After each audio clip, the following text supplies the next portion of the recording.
Hello everyone, good morning সবাইকে। কেমন আছো বন্ধুরা? আশা করব অনেক ভালো আছো। আমরাও কিন্তু অনেক ভালো আছি। আজ রিম্পা চন্দনার রান্নাঘরে কিন্তু আবারও চলে এসেছি নতুন একটি রেসিপি নিয়ে। আজ কিন্তু নিয়ে এসেছি পুঁটি মাছের একটি রেসিপি। কাঁচা পুঁটি মাছ এইভাবে একবার রান্না করে খেয়ে দেখুন, সত্যি বলতে খেতে কিন্তু অসাধারণ লাগবে। তাহলে চলো বন্ধুরা, আজকের ভিডিওটা কিন্তু তোমরা একদম স্কিপ করো না, পুরোটা দেখার জন্য অনুরোধ রইল। তো দেখো, আমরা কিন্তু এখানে 250 পুঁটি মাছ নিয়েছি, বাজার থেকে এনেছি। আর মাছগুলো কিন্তু বেশ বড় বড় সাইজেরই ছিল। তো মাছগুলিকে কিন্তু আমি ভালো করে ফার্স্টেই কেটে নিয়েছি, পরিষ্কার করে কেটে আমরা মাছটাকে কিন্তু ধুয়ে নিয়েছি পরিষ্কার করে। আর মাছগুলো এতটাই বড় ছিল, পেটে কিন্তু ডিম ছিল মাছের। আর পুঁটি মাছ খেতে কিন্তু সত্যি বলতে অনেক ভালো লাগে।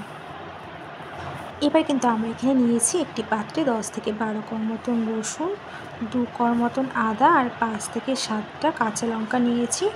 আর আমরা নিয়েছি 1 চামচ সাদা সর্ষে, 1 চামচ কালো সর্ষে, 1 চামচ পোস্ত। এগুলিকে কিন্তু আমরা ভালো করে কিন্তু মিহি পেস্ট করে নেব। তো দেখো, আমাদের কিন্তু মিহি পেস্ট করে নেওয়া হয়ে গেছে। এদিকে কিন্তু আমরা কড়াইতে কিন্তু সর্ষের তেল গরম করতে বসিয়ে দিয়েছি। এবার কিন্তু মাছের উপরে আমরা মশলাটিকে দিয়ে দেব। আর কিন্তু আমরা মাছের উপরে দেব 1 চামচ হলুদ গুঁড়ো, 1 চামচ জিরের গুঁড়ো, 1 চামচ ঝাল লঙ্কার গুঁড়ো, 3-4টে কাঁচা লঙ্কা চেরা। আর এগুলিকে দিয়ে কিন্তু আমরা ভালো করে কিন্তু মাছের সঙ্গে মেখে নেব। খুব ভালো করে কিন্তু হাত দিয়ে মাছটাকে মেখে নিতে হবে। তো দেখো, আমরা কিন্তু হাতের সাহায্যে মাছটাকে কিন্তু খুব ভালো করে কিন্তু মেখে নিচ্ছি।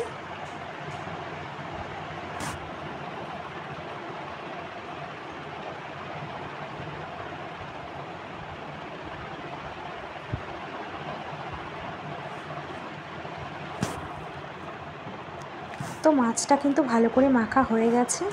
এবার তেলটাও এদিকে গরম হয়ে গেছে। এবার সর্ষের তেলের উপরে কিন্তু আমরা 1/2 চামচ কালো জিরে দিয়েছি। কালো জিরে দিয়ে ফোড়নটাকে একটু নাড়িয়ে তার উপরে কিন্তু আমরা মেখে রাখা পুঁটি মাছগুলিকে কিন্তু দিয়ে দিচ্ছি। তো দেখো, মেখে রাখা পুঁটি মাছগুলিকে কিন্তু আমরা কড়াইতে দিয়ে দিয়েছি গরম তেলের মধ্যে।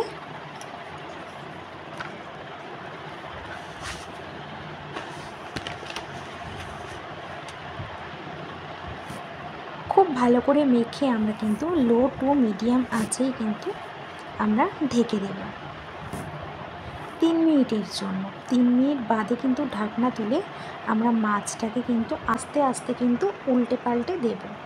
খুবই আলতোভাবে কিন্তু দিতে হবে মাছটাকে।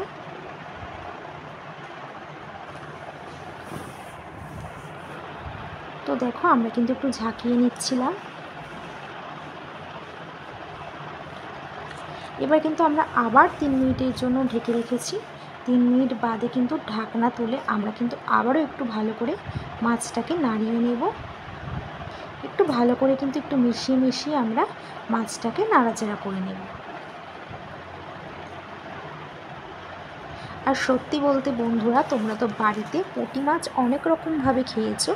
এইভাবে একবার বাড়িতে রান্না করে খেয়ে দেখো, সত্যি বলতে খেতে কিন্তু অসাধারণ লাগবে।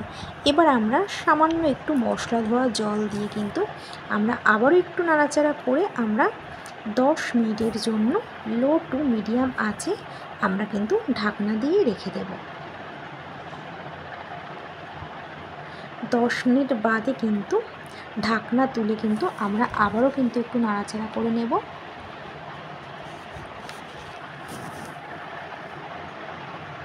ভালো করে নাড়াচাড়া করে নেওয়ার পর কিন্তু আমরা একটু ধনেপাতা কুচি পুঁটি মাছের ওপরে কিন্তু ছড়িয়ে দেব।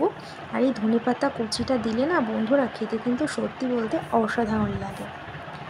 এবার কিন্তু আমরা একটু ভালো করে নাড়াচাড়া করে নেব। একটু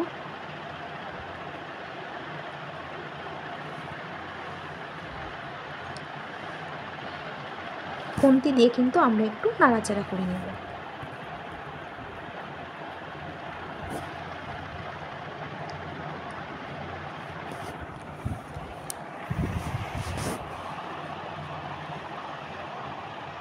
তো আমাদের কিন্তু খুব ভালো করে কিন্তু নাড়াচাড়া করে নেওয়া হয়ে গেছে।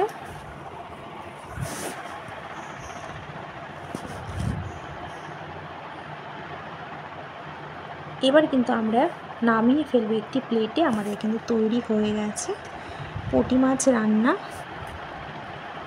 এইভাবে রান্না করলে কিন্তু পুঁটি মাছ তার স্বাদ কিন্তু আরও দ্বিগুণ হয়ে যায়।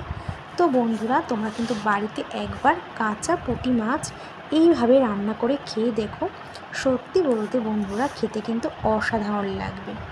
তো বন্ধুরা, আজকে আমাদের এই কাঁচা পুঁটি মাছের রেসিপিটা যদি তোমাদের ভালো লেগে থাকে তাহলে কিন্তু অবশ্যই একটি কমেন্ট করে জানিও। তো বন্ধুরা, আজ এই পর্যন্ত। আবার দেখা হবে নেক্সট ভিডিওতে। ততক্ষণ তোমরা সুস্থ থেকো।